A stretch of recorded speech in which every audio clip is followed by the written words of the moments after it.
তো রোজ রোজ তো chicken mutton এগুলো রান্না করে দেখায়, আজকে তোমাদের সাথে অন্য একটা রেসিপি দেখাবো। আর এগুলো খেতে কিন্তু মাংসের থেকেও ভীষণ টেস্টি হয়, আমার তো মানে কি বলবো, আমার কাছে ভীষণ টেস্টি লাগে। তো আজকে মিক্সড রান্না হবে। দেখো এখানে চিকেন রয়েছে, মুরগির পা রয়েছে, মেটে রয়েছে, গিলে রয়েছে।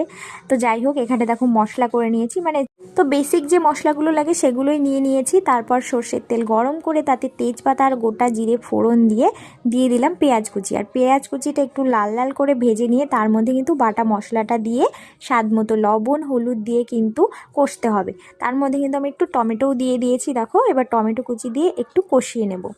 আর যে কোনো মাংসই হোক না কেন, মশলা যদি সঠিকভাবে কষানো না হয় তাহলে কিন্তু মাংসের টেস্ট একদমই আসে না। তো যাই হোক, মশলাটা খুব ভালোভাবে কষিয়ে নিয়ে তার মধ্যে মিক্সড চিকেনগুলো দিয়ে দিলাম। মিক্সড চিকেন মানে বুঝতেই পারছো সব কিছুই রয়েছে।